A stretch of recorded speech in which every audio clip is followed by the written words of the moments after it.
Dear students, अस्सलाम वालेकुम।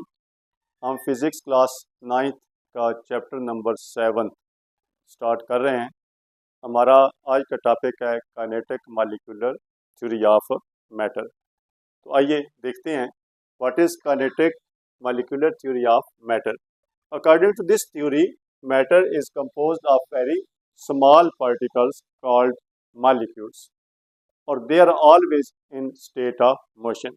यानी मैटर जो है वो बहुत छोटे पार्टिकल्स जिनको हम मॉलिक्यूल्स कहते हैं उनसे मिलके बना होता है और ये मॉलिक्यूल जो हैं ये are always in the state of motion. ये मॉलिक्यूल्स मोशन में होते हैं। मेटल पार्टिकल्स की मोशन 3 काइंड्स की होती है। Number 1,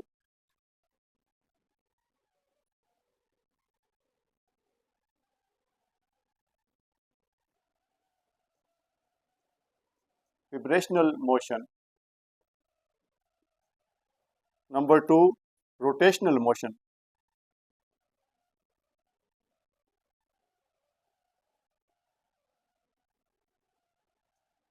number 3, linear motion.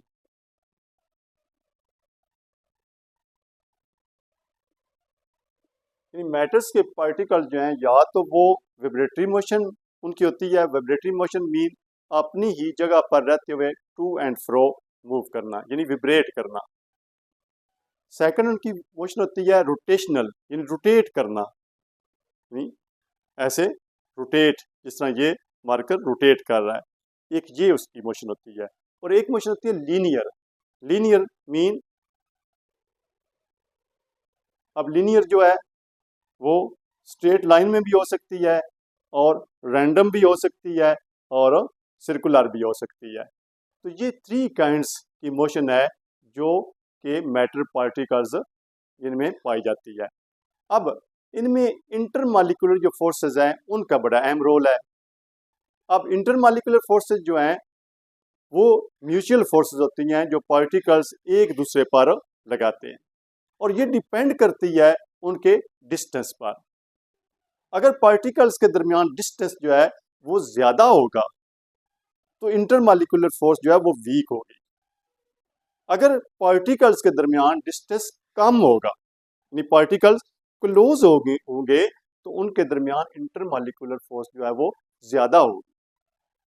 और जो पार्टिकल्स हैं इनमें जो इनमें एनर्जी होती है वो 2 काइंड्स की होती है। एक एनर्जी इनमें काइनेटिक एनर्जी।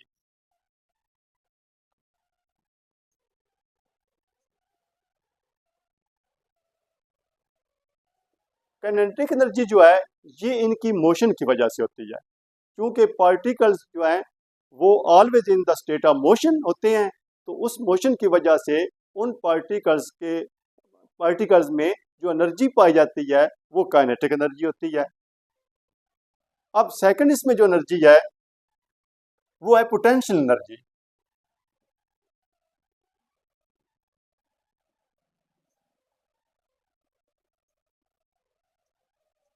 और पोटेंशियल एनर्जी जो है ये इंटरमॉलिक्यूलर फोर्सेस की वजह से होती है। जो एक पार्टिकल दूसरे पर फोर्स लगा रहा होता है उसकी वजह से जो एनर्जी होती है वो पोटेंशियल एनर्जी होती है। अब इस काइनेटिक एनर्जी और पोटेंशियल एनर्जी और इनकी मोशन की वजह से मैटर की 3 स्टेट्स होती हैं। अब फर्स्ट स्टेट में क्या होता है कि जो पार्टिकल्स होते हैं वो अपनी ही जगह पर मौजूद रहते हैं और अपनी ही जगह पर मौजूद रह के विब्रेट करते हैं, यानी उनकी मोशन जो है वो जस्ट वाइब्रेटरी मोशन होती है और वो अपनी जगह को नहीं छोड़ रहे होते। अब ये जो मैटर है इसको हम कहते हैं सॉलिड।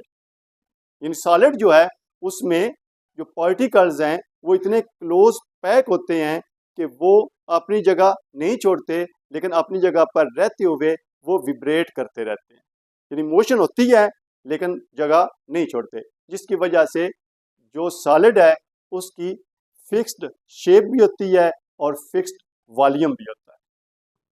अब सेकंड स्टेट, यानी फर्स्ट जो है ये क्या है, सॉलिड। अब सॉलिड में क्या है, फिक्स्ड शेप है और फिक्स्ड वॉल्यूम है।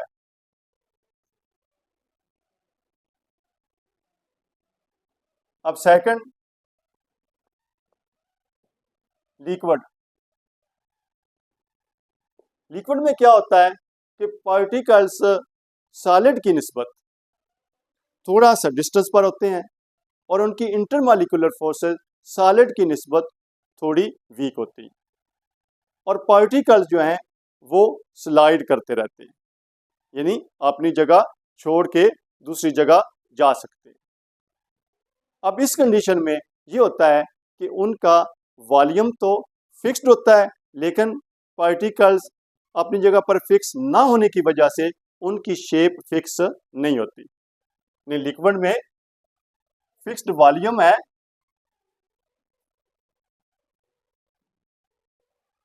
लेकिन no fixed shape.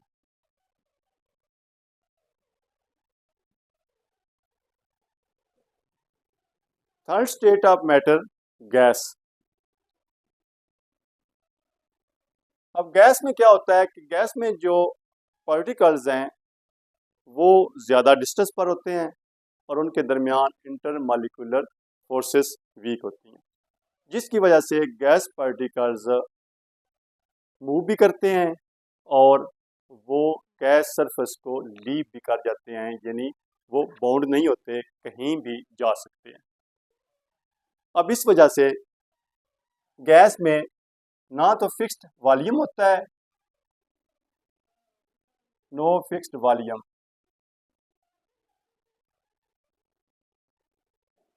No fixed shape.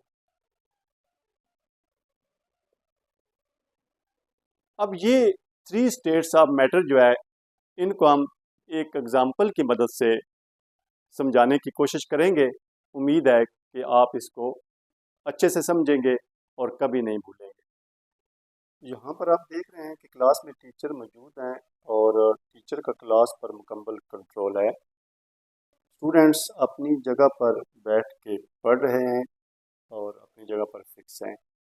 कुछ स्टूडेंट अपनी जगह को नहीं छोड़ रहा और अपनी जगह पर रहते हुए students to and fro motion कर रहे हैं, थोड़ी बहुत उनमें जो मोशन है वो मौजूद है।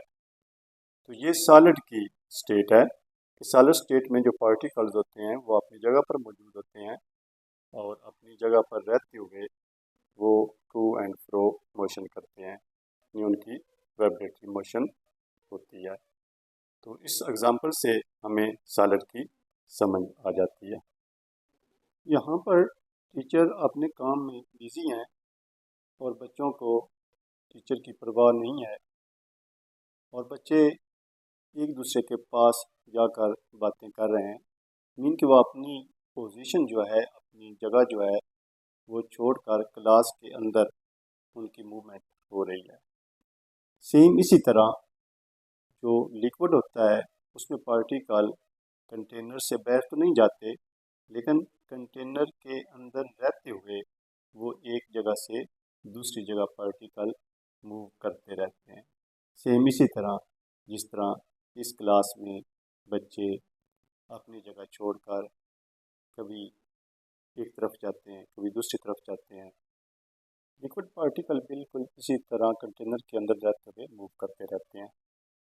गैसी स्टेट में इंटरमॉलिक्यूलर फोर्सेस बहुत कमज़ोर होती हैं और पार्टिकल्स फ्रीली मूव करते हैं। वो कहीं भी जा सकते हैं, कंटेनर से बाहर भी निकल सकते हैं और कंटेनर के अंदर भी आज़ादाना मूव कर सकते हैं। जैसे ये बच्चे स्कूल से निकल के बाहर जा रहे हैं, अब इन पर कोई पाबंदी नहीं, कोई इनको रोक नहीं। ऐसे ही गैस के पार्टिकल जो हैं वो गैस के कंटेनर से निकल कर कहीं भी जा सकते हैं और उन पर कोई पाबंदी नहीं होती। जैसे ये बच्चे स्कूल से बाहर जा रहे हैं